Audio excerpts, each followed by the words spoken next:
In this video, we are going to learn how to sketch the graph of sin x.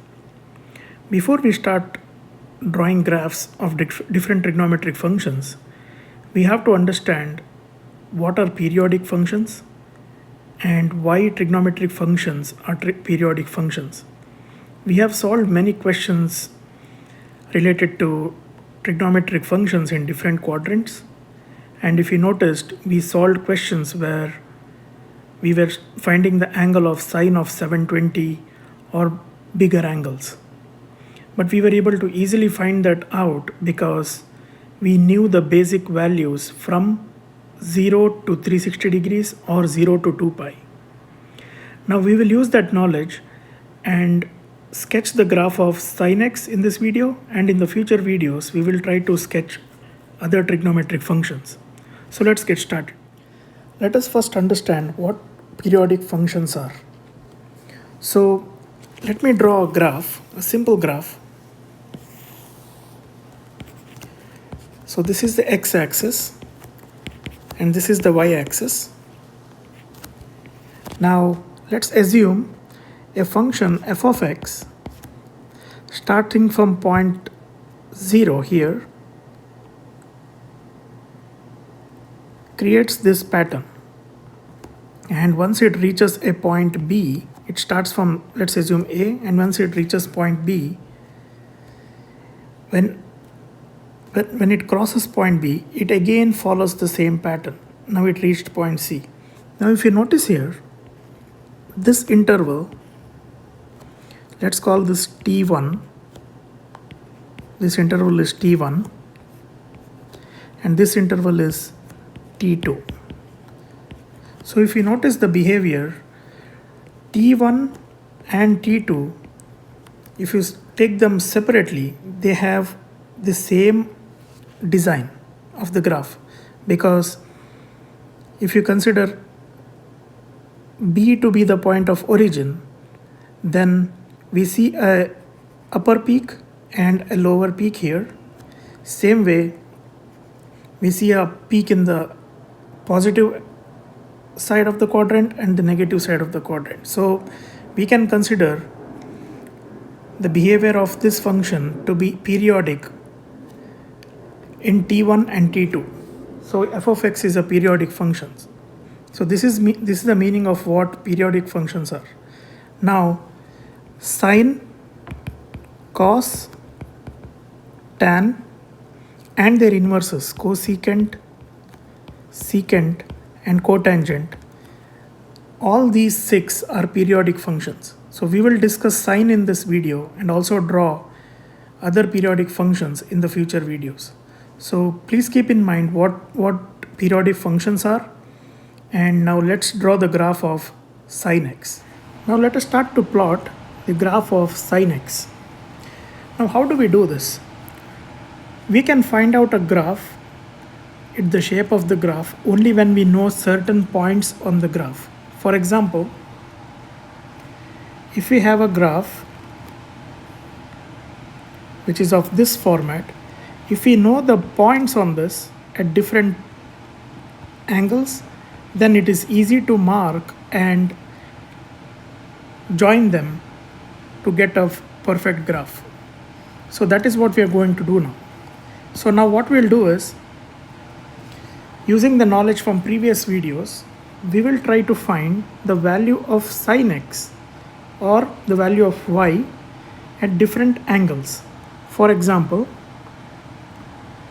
so we have x as the angle and y is the value of y is sin x. So y is the value. So we will start to find at 0 degrees, 30 degrees which is pi by 6, 60 degrees which is pi by 3, 90 degrees which is pi by 2, 120 degrees which is 2 times pi by 3, then 150 degrees which is 5 times pi by 6, then pi which is 180 degrees, then 210. So we are just going to increment it by 30 degrees. So 210 is 7 times pi by 6, then 240 is 4 times pi by 3, then 270 is 3 times pi by 2, then 300 is 5 times pi by 3, 330 is 11 times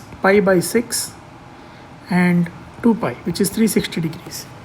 So now take a minute and write down the values of y for sine 0, sine pi by 6, sine 30, sine pi by 2.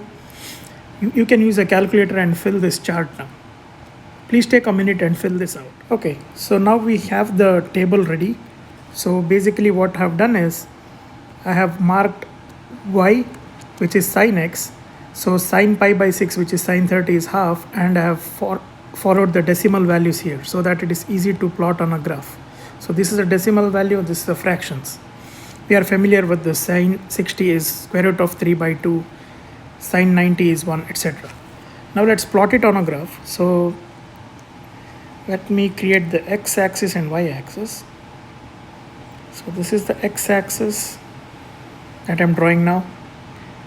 So this is x, x dash, y, y dash, and this is 0. This is the starting point. Now on the x-axis, every unit is 30 degrees. So this will be pi by 6, which is 30 degrees. This is 60 degrees, pi by 3, then 90 degrees, pi by 2, then 120 degrees, 2 pi by 3, 150 degrees, 5 pi by 6, and 180 degrees, pi. Then 180 plus 30, which is 210, 7 pi by 6. The next unit is 240, which is 4 times pi by 3. And the next unit is 270, 3 times pi by 2, 3 times 90. And next is 300, 5 times pi by 3, 5 times 60. Then next is 330, 11 times pi by 6, 11 times 30. And the last point is 2 pi, which is 360 degrees. Now let's start marking the values which we have found here, this row. So now when x is equal to 0, y also is 0. So this is our point. Let me change the color so that it is easier for you. Okay, so x is equal to 0. Then next point is x is 0.5. Now what we can do is, just so that we know, so we can consider this as 0.5 and this as 1, and same way this is minus 0.5 and this is minus 1, so that we can mark it approximately. So 0.5, the point will be here. Next is sine 60 is 0.886. So if this is 1, it will be somewhere closer to this point. Then sine 90 is 1, so this will be here. Next, sine 120 is 0.86, so it will be here. So these two will be somewhere similar. And next is sine 150, which is 0.5 again. Then sine pi is 0, so it will be on the x-axis. Now let's go to sine 210, which is 7 pi by 6. It is minus half, so it will be here, minus 0.5. Then sine 240 is minus 0.86, so it will be somewhere here. Then sine 3 pi by 2 is minus 1, so it will be here, 3 pi by 2. Then sine 300 is minus 3 square root of 3 by 2, so minus 0.86, somewhere here. Then what we have next, sine 330 is minus 0.5 or minus 1 by 2, and sine 2 pi, which is 3 sine 360, is 0 here on the x-axis. Now we have marked all the points.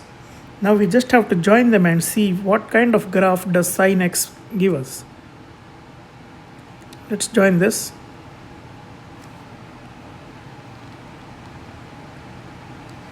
So if you see this is the entire interval of one sine wave, which is 0 to 2 pi. So this is the period of the sine x function.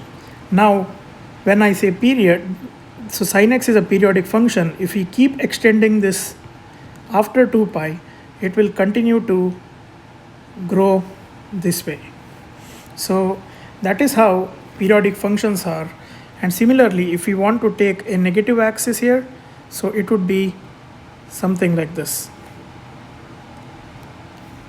Let me switch it back. So it would be like this.